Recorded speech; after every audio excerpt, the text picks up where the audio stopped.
for Living with Bishop Dale C. Bronner. Now, when I say run your own race, I don't just mean do what you want to do. Do what God has put you in the earth to do. Your own destiny is not something that you decide. Your destiny is something that you discover. You discover what God has already decided for you. And when you examine the lives of some of the most effective people in the world, you will see that those individuals did not care what other people thought about them. They had no concern about what other people thought about them. They were born with a mission in their heart and in their mind, and they were focused on their mission. The most effective people in the world had no consideration for what other people thought. You know why? Because if you're going to be a dreamer to make something happen, and if you share your vision with them, they will shoot it down because they can't see it. And this is why if you're going to be an eagle, you can't run with a pack, a flock. You're going to be almost by yourself. You might find somebody else who's also an eagle, and you glean some things from them, and you become inspired by them. If you can see one of them fly, and you realize you've got the same equipment, I would be looking for a ledge to jump off of and set my wings and watch something happen. I mean, learn to do things that are right for you. You learn to do some things that are just right for you. And learn to be an eagle in those different dimensions of your own life. Learn to be an eagle, that I'm going to rise above the stuff that's trying to keep me down. You were built to rise. You remember the word of the Spirit? It says, come up hither. God would just oftentimes say to them, come up hither. Rise to a higher level. You can live on a higher level than where you are.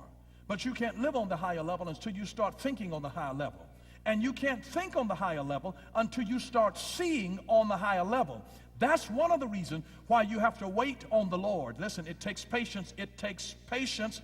You will frustrate yourself out of your wits if you see something that you are not ready to be. It takes time to develop into that thing.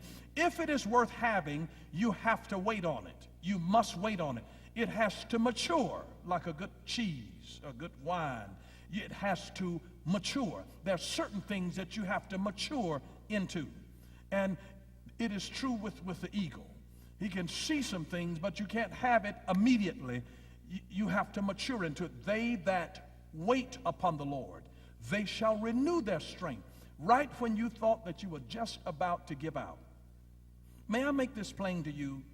Have you ever been waiting on something, and you were waiting, I mean, whether it was waiting on a change to come, whether it was waiting on some deliverance or a check or whatever, you were waiting on something that would change your circumstances or situation. You were waiting on it. Have you ever been waiting, and that thing has not fully been delivered into your life yet, but in the waiting process, right when you were just about to give up, God sent a gust of air, something to lift you up.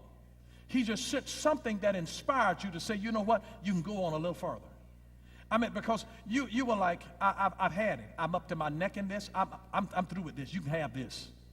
And right when you were just about to quit, God will send a positive experience into your life. It may not be the deliverance. Anybody know what I'm talking about?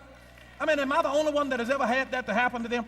I mean, it's right when you were ready to give up, God will send you something that becomes a glimmer of hope. It is not the full deliverance. It is not the thing that is promised, but it becomes a glimmer of hope. God saying, it's a sign to us that I have not forgotten you, that I know what I told you. I know what you're waiting on, and I'm going to send, because what's happening, you've gotten weak and you've given out of your strength. And so God says, I'm going to send a positive experience into your life, and I am going to renew your strength. You'll be waiting on a old sorry joker to change, and he won't change, and you're about to make up your mind, I can't take it anymore if you don't do anything, and all of a sudden, that wrestler come in and fix you something to eat, ask you, take you out someplace nice, and you know, and then the next day he's back to himself again. But you got to enjoy the moment. You got to ride that wave while it is swelling. You just got to just enjoy the moment.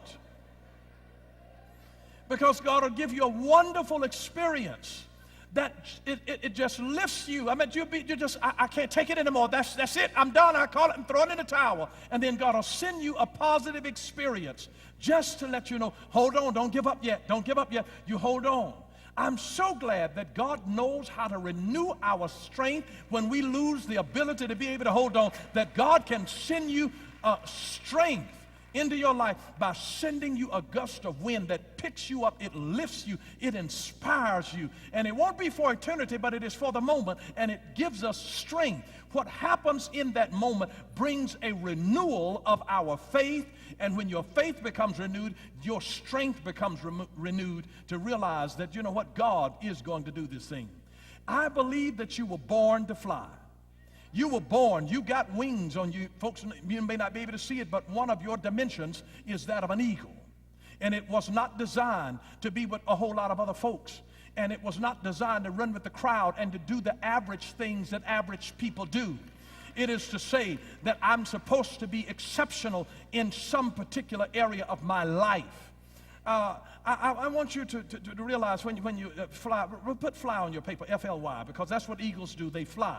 You don't see eagles doing a whole lot of walking around. They fly, they soar like an eagle. They just soar. It's not even a whole lot of work, because when you get into the things of God, you ought to be able to set your wings and not have to do a whole lot of flapping. God told the priests when they reached around 50, you know, and when they went into the tabernacle at certain points, he told them, don't wear anything that causes you to sweat. That it ought to be a sweatless operation, because it shouldn't be the work of the flesh. This ought to be the work of the Spirit. Not by might nor by power, but by my Spirit, says the Lord. And so the Spirit is the type of the wind. You remember? And when the day of Pentecost was fully come, there came the sound of a mighty rushing. And guess what? If you are an eagle that is perched and ready to take off, and when your mind gets unified, my God, he will send the wind. You just have to set your sail. You get into position and set your sail, and God will blow you off. I told you about a woman, 30 years old, several years ago, 1989, I believe it was, that tried to commit suicide off the Empire State Building, jumped off the 86th floor.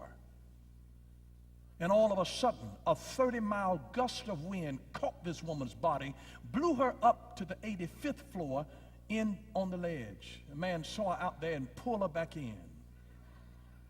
And you know what she said? Well, I guess it wasn't my time to die. Of course it wasn't. She was 30 years old. And she jumped off of the 86th floor. You want to call that a chance? Happenstance, coincident, that God would send a 30-mile gust of wind that blew her back up, and all that she suffered was a few minor abrasions, and she jumped off of the 86th floor? I'm killing myself. And she winds up on the 85th floor. The wind caught her, blew her up, brought her back into place, and she realized that her life must be for a purpose. There's some things that God wants to catch you in, because you're designed to fly. You got wings. You got the face of a man on one side, the face of a lion on another, face of an ox. But one of those faces is that of an eagle. To say that you got wings, you can fly. This creature had wings. Wings, wings, wings. And then you discover that the seraphim, they not only had one set of wings, they had 3 sets of wings. And with 2 wings, they covered his face, hid an identity, because people don't know who they are. See, God holds your real identity, hid an identification. With 2 wings, they covered his feet. Your feet take you to your destiny. That's destination. Hidden identification, hidden destination, and with 2 wings he did fly. That's transportation. And you'll need all 3 of those things in order to be brought into one. But he's given us the face of an eagle. And so when you fly, I want you to be a leader here as an eagle. An eagle is a leader because they don't follow the pack. They don't follow the flock. They are individualistic in their thinking processes. They're not afraid to take risks and to go out on a journey alone. They will go where there is no path and leave a trail. That's an eagle. You don't really have paths through the sky. So an eagle finds a warm column and he goes where he can't even see things. He's going, we walk by faith and not by sight. We have to be like an eagle. We have to be like an eagle. And so the F, I want you to be an eagle in 3 relationships. With your family, you need to be an eagle with your family. An eagle, where you will do things differently out of the ordinary of what the average family does, because the average family today is garbage. And if you do what the average family is getting, you'll get the average results that they are getting, and you'll be dissatisfied. Average is not good enough for the people of God. It is not for us. You need to make up in your mind that I'm going to be different in my family. I want to be an eagle in my family in what I see, strong vision and strong wings, my transportation, where I'm going. You got to be working on what you see and on how you can get there. Creating your roadmap. It's not enough to have a wish list and a dream. You got to have a roadmap for your transportation, saying, how can I get there? But you got to work on that in your own family, And you ought to be an eagle with your friends. That means that you don't need a whole lot of them. You don't need a whole lot of them. Anybody who, I know you got hundreds of friends on Facebook. I understand that, but let me tell you this, not all, look, y'all don't even really know those, you don't know those people. People be asking you to be your friend, you don't know who that, all kind of perverts and predators, you don't know who they are. You don't know hundreds of people like that. You honestly don't. And the ones that's really going to help you to get to your destination, listen, you'll only really have 2 or 3. You have to, now if Jesus, he's a real eagle. He had 70 disciples. He had 12 apostles, but he only had 3, Peter, James, and John, in his inner circle. And it's your inner circle. That circle is the place where you're going to, are you listening? You got to be an eagle with your family. If nobody else had any sense, you have some.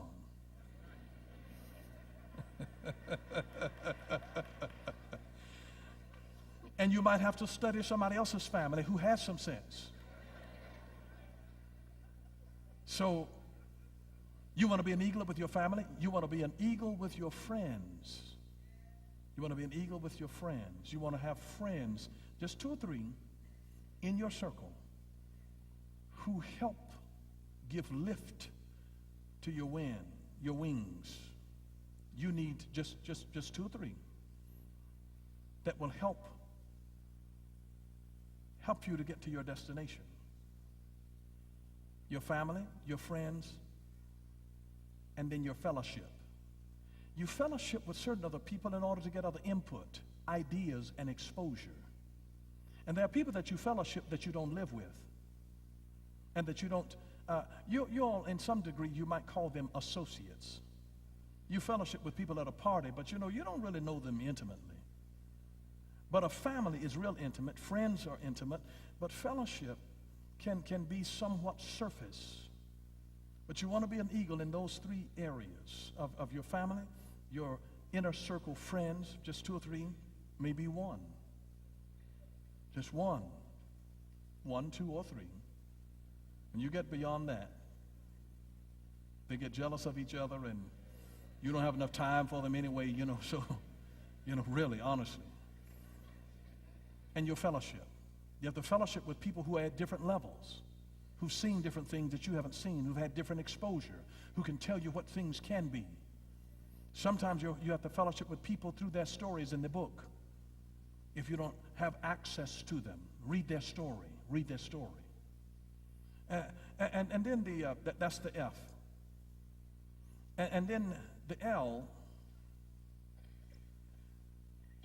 as I said, eagles are leaders. I looked around my study in my home this morning, and I told you I love eagles. I looked around, I counted 6 eagles. And I'm just looking at them. And I didn't buy any of them. But I have 6 eagles in my study at home. And just looking at their wings and their powerful beaks and talons, their positions, it inspires me, it encourages me to think thoughts that are off the ground. You have to have symbols around you that inspire your thoughts. It's something that speaks of strength and courage and boldness and the ability to do something. Just have it around you. Just have it around you. It speaks of something valuable in your life. So the L is leadership. Leadership. Now you might say, well, I'm not a leader. Yes, you are. And let me tell you where you are a leader. You are a leader in the area of the dominant gift in your life. Are you listening? You are a leader in the area of the dominant gift in your life. Whatever your dominant gift is, you're a leader in that area. Your dominant gift qualifies you as a leader. You can't do everything, but there's a dominant gift. You know how the Bible says that a man's gift, singular, makes room for him and will bring him before great men? Not his gifts. I know most of us have more than one gift. But he says a man's gift, a woman's gift, makes room for him or her, singular. That one gift, that is your dominant gift. You are a leader in the area of your dominant gift. It could be cooking. And if you know how to throw down in the kitchen when somebody comes in, that you got to say, baby, give me some eggs out there. Give me some flour. I need just a little bit of vanilla extract. Give me some paprika, some oregano. And you've got some folks who know how to do it. I love to see seasoned cooks who don't have to deal with a measuring cup.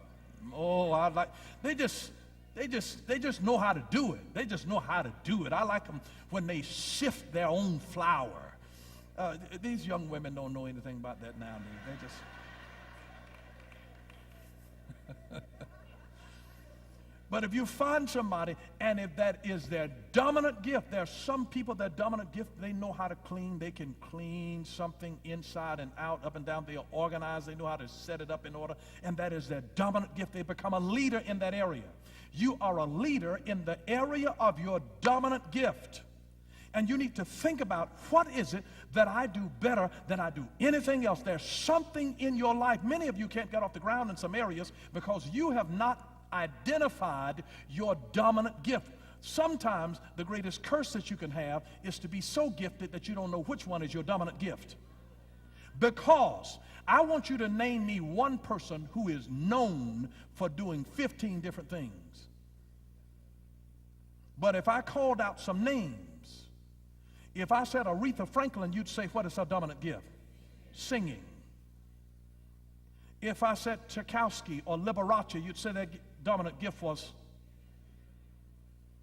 You see, if I said Tiger Woods, his dominant gift is... If I said Serena Williams... You see, I mean, you would know their dominant gift. If I said Michael Jordan, if I said Hank Aaron, you see, you would know them just by that. Now, I don't know anybody who has been known for 7 different things, 10 different things. I don't, maybe you do, but I don't. I mean, if I called out somebody's name, who you're going to know them for one dominant thing. One dominant thing. You're not going to know them for 6 different things. You have to locate your dominant gift. It is your dominant gift that will make room for you. You got to make room for that. Find out, what is my dominant gift? And the greatest curse to us is when we have too many. The man who has 2 watches is never quite sure what time it is.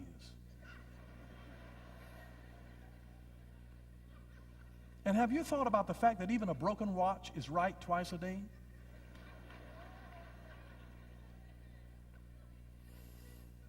But the point is that you are an eagle in some area of leadership in your life of your dominant gift. I don't care whether it's counseling. You're a leader in that area. You're a leader in it. You are a leader because you're going to be in some circles where other people, that is not their dominant gift, and so guess who's going to be the dominant gift? And so when I'm sitting on a jury, guess who they asked to be the foreman? And I didn't tell the people anything.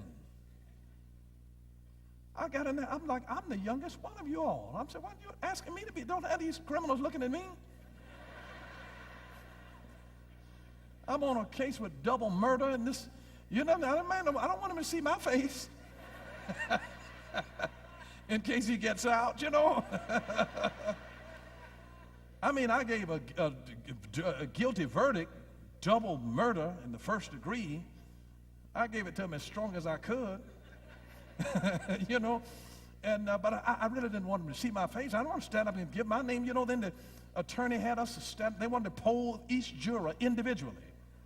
I'm like, shh.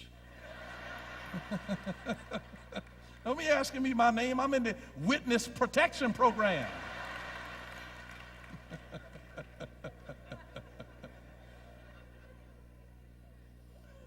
But your gift will make room for you, and it'll bring you before great people. That means that there's something that is a dominant gift in your life.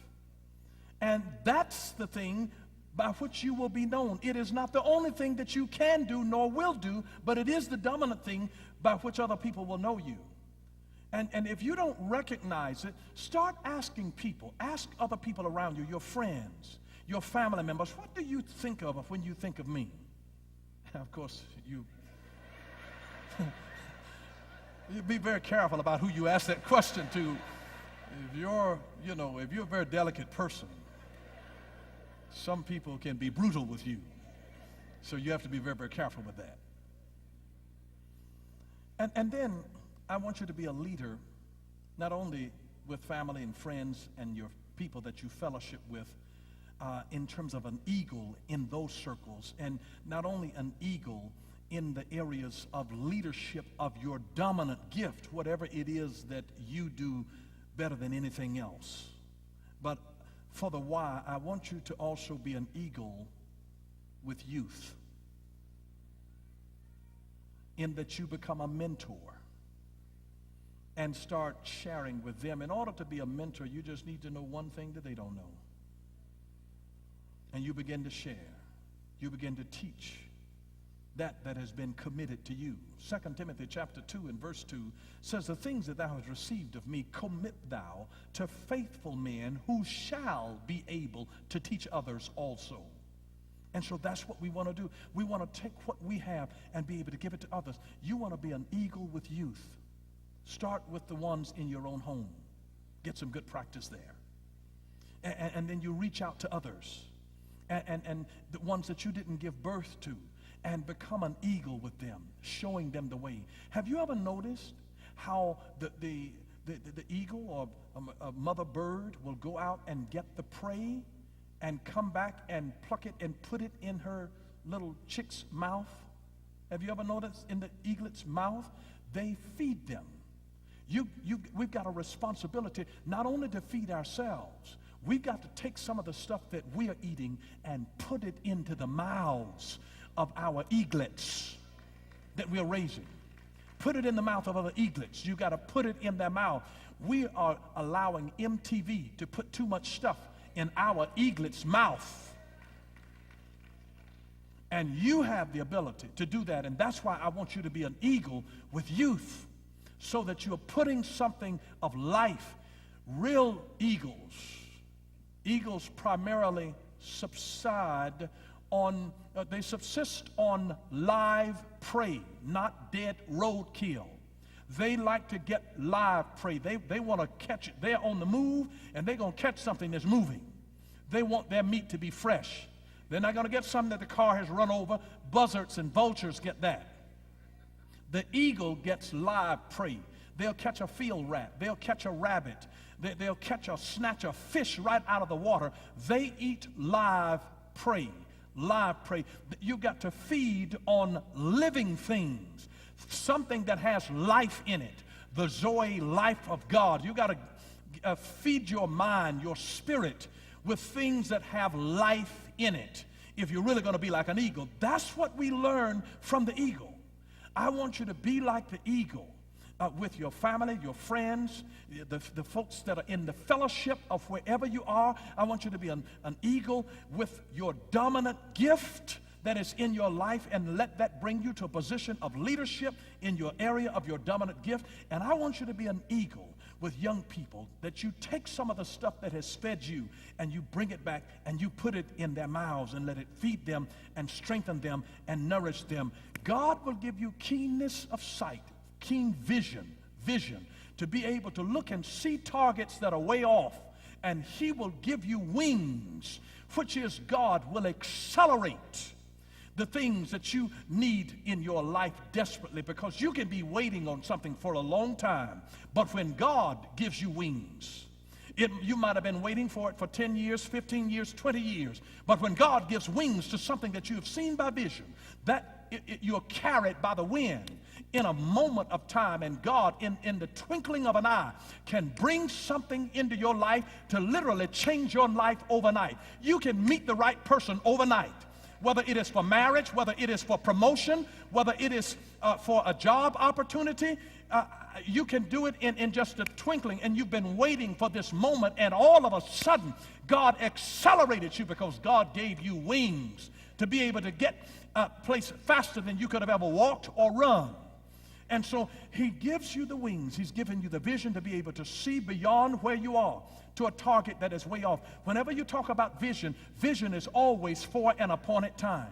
And so he's going to show you something that's a distance off, and then he's going to give you wings. In other words, God will accelerate your ability to be able to get there, not by might nor by power, but by my spirit, because you have set your wings and you rise in the column of air, and you realize that yes, I'm a man on this side, and I'm a lion on this side, and I'm an ox on this side, but I am an eagle, and I am going to stretch my wings and fly. You can fly. Thank you for watching Power for Living with Bishop Dale C. Bronner. Until next time, God bless you.